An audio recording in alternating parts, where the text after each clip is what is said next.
अस्सलाम वालेकुम। मैं हूँ आफरीन ख़ान और ये वीडियो रिकॉर्ड बहुत मुश्किल से हिम्मत करके मैं ये रिकॉर्ड करने जा रही हूँ, क्योंकि मेरे साथ और मेरे घर वालों के साथ बहुत ज़्यादती की गई है। मैंने एक शख्स से शादी की थी जिसका नाम है अदील भट्टी, जो कि पिंडी से ताल्लुक़ रखता है, गुलरेज़ में रहता है, गली नंबर 6 में, मकान नंबर 224 में। अदील सफदर भट्टी नाम है लड़के का। ये आई मेरा ड्रामा देखने के लिए, इन्हें मुझसे प्यार हो गया, हमारी शादी हो गई। शादी के बाद, शादी से पहले बहुत अच्छे थे, शादी के बाद भी इन्होंने कुछ महसूस नहीं करवाया। 15 जनवरी 2020 को मेरी मम्मा का इंतकाल हुआ। मेरी वालदा के इंतकाल के बाद 1 हफ्ते बाद इन्होंने मुझे बोला कि पिंडी आ जाओ, वहाँ पर हम रहते हैं, तुम्हारा माइंड चेंज हो जाएगा थोड़ा सा।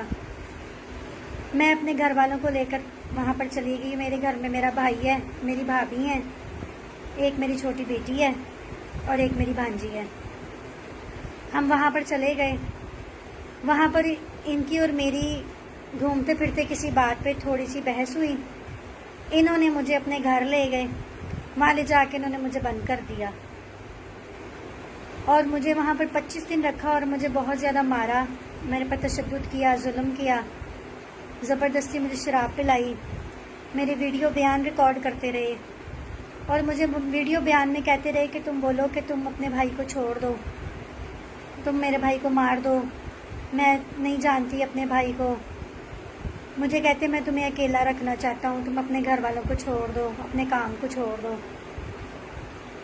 रोज़ मार खानी, रोज़ शराब पीनी। 25 दिन के बाद इनकी मेरी बात हुई कि मुझे ड्रामा करना है, मैं सब कुछ छोड़ दूँगी मगर मुझे ड्रामा करने दो। इन्होंने कहा ठीक है। वहाँ पर ड्रामा करने के लिए हम गुजरांवाला चले गए। गुजरांवाला में मैंने ड्रामा किया 3 दिन, जुम्मा, हफ्ता, इतवार। ड्रामा करके मैं जब ड्रामे से बाहर निकली तो रोज़ मेरे से गाड़ी में इन्होंने लड़ाई करनी कि तुमने इसको क्यों बुलाया, तुमने इससे क्यों बात की, कभी किसी बात पे, कभी किसी बात पे। हफ्ते की रात थी, मुझे कहते हैं कि तुम अब कल चलो ना पिंडी, फिर मैं तुम्हें बताता हूँ। मैं डर गई। मैंने जो है घर जाकर, ये सोया हुआ था, मैं चुप करके अपने घर वालों को लेके घर से भाग गई। घर से भाग गई, नंबर मेरा ऑन था, मुझसे ये बात करते रहे, बात करके मुझे कहते रहे कि प्लीज़ मुझे माफ़ कर दो, मुझसे गलती हो गई, मुझे ऐसा नहीं करना चाहिए था, मैंने तुम्हारे साथ जुल्म किया है, ज़्यादती की है, मैं तुमसे माफ़ी मांगता हूँ।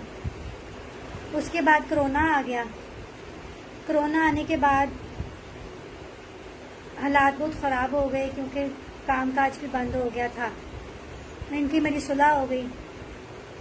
पूरे कोरोना के महीनों में कोई हमारी लड़ाई नहीं हुई, कोई मसला नहीं हुआ, हम खुश खुश रहते रहे साथ।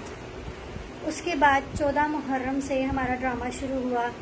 इन्होंने बोला तुम्हारा शौक़ है काम करना, तुम करो, मैं तुम्हें मना नहीं करता, मैं तुम्हारे साथ हूँ। इन्होंने बोला ड्रामा कर लो। फैसलाबाद मैंने ड्रामा किया, फैसलाबाद ड्रामा करी थी। इन्होंने बोला, अदील भट्टी ने बोला कि आप पिंडी ड्रामा करो, मेरे कुछ काम है वो क्लियर हो जाएं।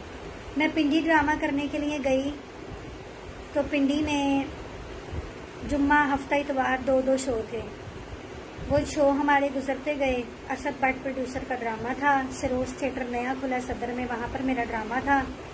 मैं ड्रामा कर रही थी कि इतवार का ड्रामा ख़त्म करके रात को घर आई हूँ। वहाँ पर इन्होंने मुझे बहरिया टाउन में किसी कोठी में रखा हुआ था, खुशबाश। इन्होंने मुझे रात को कोई बात महसूस नहीं करवाई। इन्होंने मुझे वहाँ पर रात को बोला हम सुबह एक सालगिरह पे जाएंगे, मेरे भाई की सालगिरह करेंगे। हमें गाड़ी में बिठा के सबको तैयार करवा के ले गए। रास्ते में हमारी गाड़ी में कुछ बंदे बैठ गए, मैंने समझा कि वो चोर हैं। उन्होंने हमें पिस्टल लगा दिया और इनके घर के बाहर ले गए। जब इनके घर के बाहर लेके गए तो अदील कहते कि ये पिस्टल मुझे दे दो, यही तो मैं चाहता था, जो मैं चाहता था वो मैंने कर ली है। वो पिस्टल जो है इन्होंने अदील ने उन बंदों से पिस्टल ले लिया और घर पे ले आए। घर पर लाकर एक कमरे में मुझे भी मारा, मेरे भाई को इतना मारा, इतना मारा, इतना मारा। शाम 7 बजे मारना शुरू हुए हैं और अगली सुबह दोपहर 2 बजे तक मेरे भाई को मारते रहे हैं। वीडियो बयान रिकॉर्ड करते रहे हैं उसमें मार मार के कि बोलो तुम्हारी बहन ठीक नहीं है, बोलो तुम्हारी बहन ऐसी है, बोलो तुम्हारी बहन तुम उसे नहीं जानते, तुम अपनी बहन को छोड़ दो, तुम सब लोग चले जाओ, मैं तुम लोगों को रिहा कर दूंगा, मगर इसको यहीं रहने दो, उसके पीछे कभी नहीं आना। उधर से मेरी भाभी के साथ जिसने 2 दफ़ा बदतमीज़ी की है, ज़्यादती की है, उसको मारा है। मेरी 1 साल की भांजी है, मेरी जान है, वो मेरे भाई की बेटी है जन्नत खान। इसने मेरी बेटी जन्नत खान जो मेरी भांजी है उसके मुंह पे थप्पड़ मारे, उसे उठा उठा के बेड के ऊपर मारा।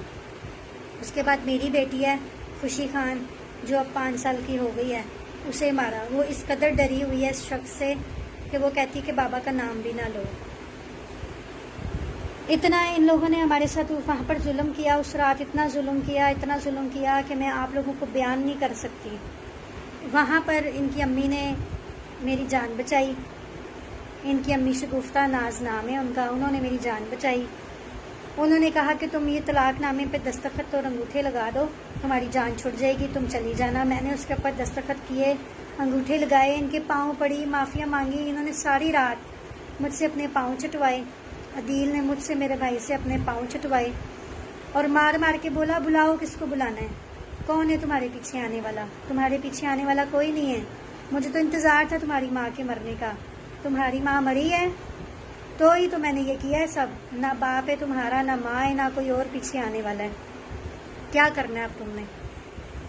इस तरह की बातें इन्होंने की, मेंटली टॉर्चर किया, बच्चों के साथ भी बहुत जुल्म ज़्यादती की। इन्होंने भी दस्तखत किए, अंगूठे लगाए। उसके बाद अगली शाम को इनकी अम्मी ने मुझे वहाँ से रवाना कर दिया गाड़ी में बिठा के, करीम गाड़ी बुक की। हम घर आ गए। सारे रास्ते मेरा फ़ोन ऑन रहा, मुझे कहते फ़ोन पे मेरे साथ रहना। घर में आने के बाद भी फ़ोन पे रहे। मैंने बोला अदील मैंने ड्रामा करना है, मैं घर में मैं नहीं बैठ सकती हूँ क्योंकि मेरे घर के अखराजात भी हैं। इनका कर लो। गुजरांवाला मैंने ड्रामा किया इम्तियाज़ शाजी का, जो कि गुजरांवाला में कैपरी थिएटर में ड्रामा लगाया हुआ है। मैं वहाँ पर ड्रामा कर रही थी, 24 घंटे फ़ोन के ऊपर रहना, किल किल, लड़ाई झगड़ा धमकी। मैंने इनको बोला कि मैंने बात नहीं करनी। मुझे कहते हैं अगर तुमने बात नहीं करनी तो मैं तुम्हें जान से गोली मार दूँगा, तुम्हारे घर वालों को भी मार दूँगा। बेशक कहते हैं मेरी रिकॉर्डिंग कर लो, बेशक कहते हैं जिसको मर्जी जाके बता दो। अब मैं और मेरे बच्चे हम लोग घर से भागे हुए हैं। मेरे पास रहने की जगह भी नहीं है, मेरे पास पैसे भी नहीं हैं। मैं बहुत परेशान हूँ। मेरी वालदा के जाने के बाद हमारे साथ बहुत जुल्म हुआ है। हमारे सर पर कोई भी बड़ा नहीं है जिससे हम मदद मांग सकें। आखिरकार हम लोग हुकूमत से अपील करते हैं, दरख्वास्त करते हैं कि इन जैसे दरिंदों को पकड़ा जाए। और मेरे पास सारे सबूत मौजूद हैं। इन्होंने ज़बरदस्ती स्टाम्प पेपर लिखवाए हैं, ज़बरदस्ती इन्होंने मार मार के चेक खाली चेक जो है वो साइन करवाए हैं। बिजली का करंट होता है जो पुलिस के पास, इन्होंने गुजरेज टाउन के पुलिस के बंदे भी बुलाए थे। उनके पास इतना सा कोई था वायरलेस के जैसा जो करंट लगाता है। इन्होंने मेरे भाई को उससे करंट भी लगाए, अदील भट्टी ने करंट भी लगाए उससे, ठीक है। और दस्तखत करवाए स्टाम्प पे और कहते हैं कि तुम अब जाओगी अगर मेरे साथ नहीं रखोगी, बात नहीं करोगी, तो मैं उस स्टाम्प के ऊपर 2 करोड़ 4 करोड़ 5 करोड़ लिख के तो तुम्हारे ऊपर पैसे चढ़ा दूंगा। मेरी हालत इस तरह की नहीं थी। इस बंदे ने मुझे ज़हनी टेंशन दे दे के, धमकियाँ दे दे के, डरा डरा के हमें पागल कर दिया है। हम बहुत परेशान हैं, हमारी मदद करें। अब मैं ये न्यूज़ वालों को से दरख्वास्त करती हूँ कि मेरे इस न्यूज़ को, इस मैसेज को चलाएं, सारी दुनिया तक पहुँचाएं, ताकि ये जो जुल्म औरतों के साथ बंदों ने शुरू किया हुआ है, इस बंदे को पकड़ा जाए और इसके साथ सख्त कार्रवाई की जाए। क्योंकि इसने मेरे 1 साल की बच्ची जो है जन्नत खान, उसके साथ बहुत ज़्यादती की, उसको मारा है बहुत ज़्यादा। मेरी 5 साल की बेटी, इसने उसको भी बहुत मारा है और इसका कोई कुछ करने वाला नहीं है, कोई इसको समझाने वाला नहीं है। इसके घर वाले भी इससे डरते हैं। अभी मेरे पास इसकी रिकॉर्डिंग्स, इसके मैसेज, इसके तस्वीरें, हर चीज़ मेरे पास सबूत मौजूद है। मैं हाथ जोड़कर वज़ीर आला पंजाब से दरख्वास्त करती हूँ कि हमें इंसाफ दिया जाए, हमें सबसे पहले तहफ़्फ़ुज़ दिया जाए, क्योंकि इसके ऐसे बहुत से लिंक्स हैं, दोस्त हैं, लिंक्स हैं जो जिनको नहीं पता कि ये मेरे साथ, मेरे घर वालों के साथ क्या जुल्म कर रहा है, ये उनको मेरे पीछे चढ़ा रहा है। ठीक है, मुझे धमकियाँ देता है, घर से उठवा लूँगा, मैं घर से बेघर होके 2 बेटियाँ लेके फिर रही हूँ, सड़कों पर रुल रही हूँ, मैं रहने की जगह नहीं है, पास पैसे नहीं है, मैं बहुत परेशान हूँ। मेरी गाड़ी थी वो भी बिक गई है, मैं बहुत परेशान हूँ, मेरी मदद करें। आपसे मैं दरख्वास्त करती हूँ, हाथ जोड़ती हूँ आप लोगों के आगे, इस बंदे के पाँव पड़ी हूँ, कोई सिला नहीं मिला, आप लोगों के आगे हाथ जोड़ती हूँ, हमें इंसाफ दिलवाएं, मेरे बच्चों को, मुझे, हम लोगों को रुलने से बचा लें।